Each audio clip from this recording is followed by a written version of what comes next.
جلتے نہ کیسے گرایا خود کو جلتی ریت پر جلتے نہ کیسے گرایا خود کو جلتی ریت پر گھٹنیوں کے بل میں تیری لاش تک آئی حسین آج بھی زینب کی آتی ہے صدا بھائی حسین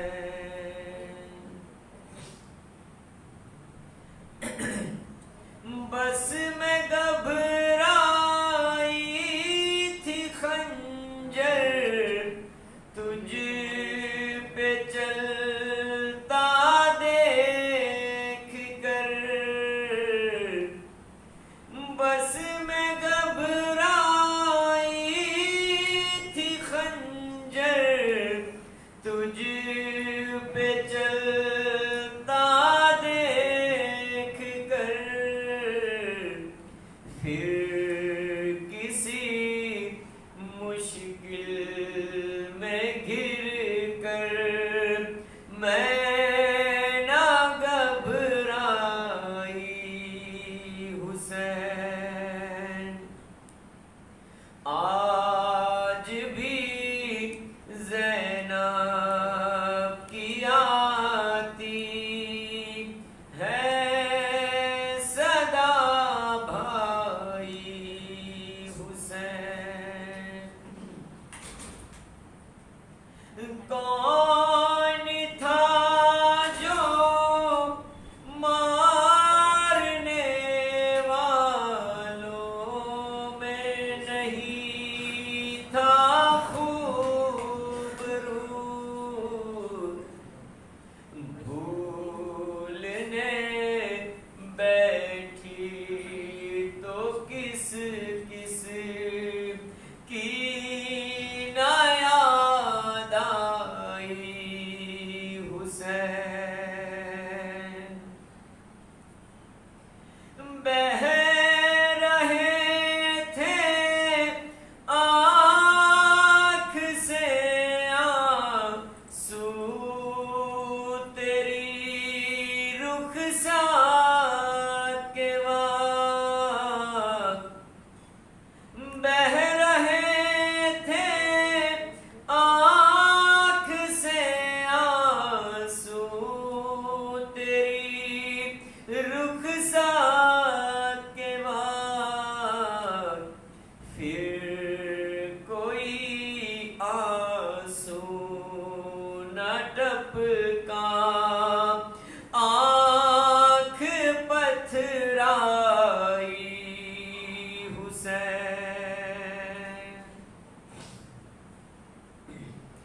ہاتھ میں کوزے لیے سب آسمان تکتے رہے ہاتھ میں کوزے لیے سب آسمان تکتے رہے ابر نے ایک بوند پانی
بالله السميع العليم من الشيطان اللعين الرجيم حسبنا الله ونعم الوكيل نعم المولى ونعم النصير بسم الله الرحمن الرحيم الحمد لله الذي هدانا لهذا وما كنا لنهتدي لولا أن هدانا الله لقد جاءت رسل ربنا بالحق والصلاة والسلام والتحية والإكرام على أشرف الأنبياء والمرسلين مولانا ومولى الكونين جد الحسن والحسين أبي القاسم محمد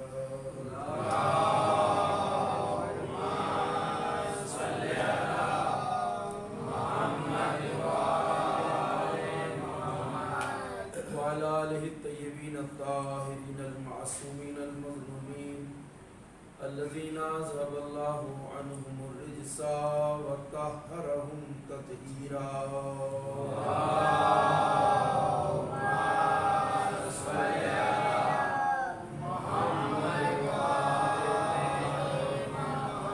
ولعنة الله الدائمة الباقية الأبدية على أعدائهم وقاتليهم وغاصبي حقوقهم أجمعين من الآن إلى قيام يوم الدين أما بعد فقد قال الله سبحانه تبارك وتعالى وهو أصدق القائلين بسم الله الرحمن الرحيم إنما وليكم الله ورسوله والذين آمنوا الذين يقيمون الصلاة ويؤتون الزكاة وهم راكعون صلوات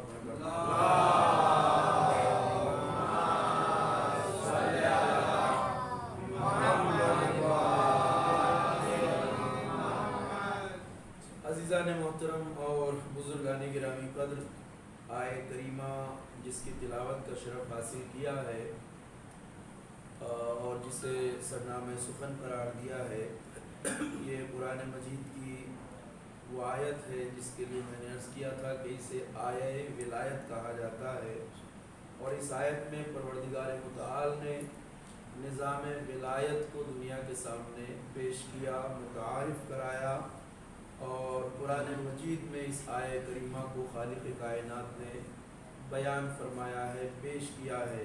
ارشاد ہوتا ہے بے شک تمہارا ولی اللہ ہے اور اس کا رسول ہے، اور وہ صاحبان ایمان ہیں جو نماز کو قائم کرنے والے ہیں اور حالت رکوع میں زکوٰۃ دینے والے ہیں۔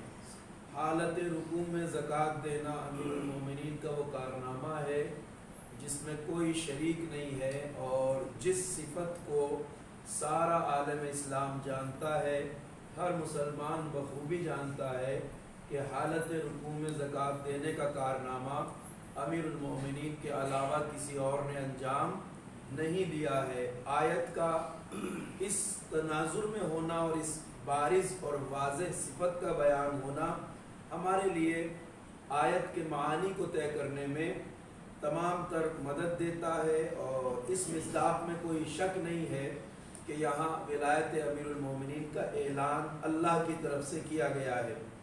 تو میں نے عرض کیا یہ آیہ ولایت ہے، اور اس میں اللہ نے سلسلہ ولایت اور نظام ولایت کو پیش کیا ہے، اور ہمارا موضوع گفتگو بھی شریعت اور نظام ولایت ہے، جسے ہمیں اس گفتگو میں سمجھنا ہے، اور وضاحت اس کی میں آپ کے اذہان عالیہ کی خدمت میں پیش کروں گا۔ تو اللہ نے اپنی ولایت کا اعلان کیا، اپنے رسول کی ولایت کا اعلان کیا، اور امیر المومنین یعنی بالتبع اہل بیت اطہار کی ولایت کا اس آیہ کریمہ میں اعلان ہوتا ہے۔ تو یہ سلسلہ ولایت ہے، اللہ تمہارا ولی ہے، اس کا رسول تمہارا ولی ہے۔ ہم اس معنی ولایت کو اگر سمجھنا چاہیں تو سب سے پہلی ذمہ داری اور ضرورت تو یہ ہے کہ ہم اس بات کو سمجھیں کہ خود ولایت کیا ہے، مفہوم ولایت کیا ہے۔ ہماری ذمہ داری سب سے پہلے یہ بنتی ہے کہ ہم معنی ولایت کو سمجھیں، مفہوم ولایت کو سمجھیں، تب نظام ولایت سمجھ میں آئے گا۔ اور ظاہر سی بات ہے ہم عام طور سے جو ولایت کا تذکرہ کرتے ہیں، ولایت کی بات کرتے ہیں، اس کا مطلب اور معنی ہماری نظر میں ولایت کے معنی محبت ہیں، عشق ہیں، عقیدت ہیں، مودت ہیں، جو ہم اہل بیت طاہرین سے رکھتے ہیں، مگر ولایت کا جو معنی اور مفہوم ہے وہ اس سے کہیں زیادہ عظیم ہے، اس سے کہیں زیادہ بڑا ہے، اس سے کہیں زیادہ گہرا ہے وہ مفہوم جو اصل میں ولایت کے اندر پوشیدہ ہے۔ اور میں اپنے بچوں کے لیے خاص طور سے اور جوانوں کے لیے اس بات کی اس وقت وضاحت کروں گا، بزرگوں سے معذرت، بزرگ بہت سی باتیں جانتے ہیں، ان کے لیے جو میں کہوں گا وہ ریپیٹ ہوگا، انہوں نے یقینی طور پہ سن رکھا ہے، مگر میرا خطاب بچوں اور جوانوں سے ہے، وہ اس بات کو سمجھ لیں۔ معنی ولایت صرف محبت نہیں ہے، صرف پیار نہیں ہے جسے ہم کرتے ہیں۔ ہم سوچتے ہیں اہل بیت کی ولایت کا مطلب ان سے محبت کر لینا ہے، پیار کر لینا ہے، ان کے نام پہ نعرے لگا لینا ہے اور خود کو مولائی کہلوا لینا ہے۔ ولایت کا معنی اور مفہوم اس سے زیادہ گہرا ہے۔ اب توجہ فرمائیے گا اس بات کی طرف۔ رسول گرامی اسلام نے میدان غدیر میں جس ولایت کا اعلان کیا تھا وہ ولایت کیا تھی؟ قابل توجہ ہے بات، بیان سے جڑیں گے تو کچھ لے کے آپ مجلس سے جائیں گے اور میری محنت بھی مجھے حاصل ہو جائے گی جو میرا ہدف اور مقصد ہے۔ تو توجہ فرمائیے گا، رسول اللہ میدان غدیر میں کس ولایت کا اعلان کر رہے تھے؟ جب آپ نے کہا من کنت مولا فہذا علی المولا، ہم سب نے غدیر کا یہ اعلان سن رکھا ہے کہ لوگوں جس کا میں مولا ہوں اس کا یہ علی مولا ہے۔ رسول اللہ نے میدان غدیر میں یہ اعلان کیا، من کنت مولا فہذا علی المولا۔ آیا ہم غدیر سے اس اعلان کے علاوہ بھی کچھ جانتے ہیں؟ سوال یہاں پر ہے۔ غدیر امت اسلام کی عید اکبر ہے، سب سے بڑی عید ہے، اور غدیر کی فضیلتیں کتنی ہیں روایات میں اس کا اندازہ کوئی نہیں لگا سکتا۔ بے شمار روایات میں غدیر کی عظمت کو بیان کیا گیا ہے، اور امت اسلام کا واقعہ غدیر سے عداوت اور دشمنی رکھنا بھی اس بات کی دلیل ہے کہ غدیر کوئی معمولی واقعہ نہیں ہے، غدیر بہت بڑا واقعہ ہے۔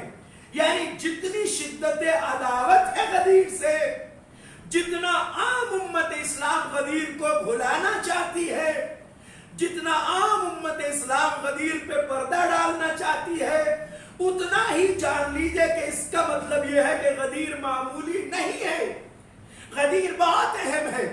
چونکہ غدیر میں رسول اللہ نے جو اعلان کیا ہے وہ بہت عظیم ہے، ہم نے اتنا اعلان سنا ہے۔ اب رسول اس مجمع سے کیا کہہ رہے تھے کہ جس کا میں مولا ہوں اس کے علی مولا ہے۔ لوگوں نے کہا رسول کہہ رہے تھے علی سے محبت کرنا، علی کو دوست رکھنا۔ یہاں پر مولا کے معنی دوست کے ہیں، محبت کے ہیں۔ کچھ لوگ امت اسلام میں علی سے ناراض تھے، رسول کہہ رہے تھے علی سے محبت کرنا، دوستی رکھنا۔ یہ وہ چیز ہے جو ہر مسلمان کے لیے دوسرے مسلمان پہ لاگو ہے۔ عقل کہتی ہے کہ اتنی عام بات کے لیے اتنا بڑا اجتماع رسول نہیں کر سکتے جو میدان غدیر میں ہوا۔ 1.25 لاکھ حاجیوں کا مجمع جو مکے سے حج کر کے نکلا ہے، اپنے گھروں کو جانا چاہتا ہے، رسول دوپہر کی دھوپ میں غدیر میں روکتے ہیں۔ جو آگے نکل چکے تھے انہیں واپس بلایا گیا، جو پیچھے رہ گئے تھے ان کے آنے کا انتظار کیا گیا، اور جب سب غدیر میں جمع ہو گئے تو اب رسول نے خطبہ غدیر ارشاد فرمایا۔ اب اگر خطبہ غدیر کو غور سے سن لیں تو پتہ چل جائے گا کہ رسول کس ولایت کی بات کر رہے تھے، دوستی کی یا کوئی اور معنی تھے، اور یہی معنی ہے جس کی وجہ سے امت کو غدیر سے بغاوت ہے۔ اب میں آپ کو یاد دلاتا ہوں، اب ایک یاد کیجئے، رسول اللہ نے اعلان غدیر سے جسٹ پہلے جب یہ کہا من کنت مولا فہذا علی المولا، اس سے پہلے 1.25 لاکھ حاجیوں سے رسول اللہ نے ایک سوال کیا تھا، آپ سب نے سن رکھا ہے مگر کما حق وضاحت نہیں ہوئی ہوگی، میں ذرا سی وضاحت کرنا چاہتا ہوں۔ رسول اللہ نے اعلان غدیر کرنے سے پہلے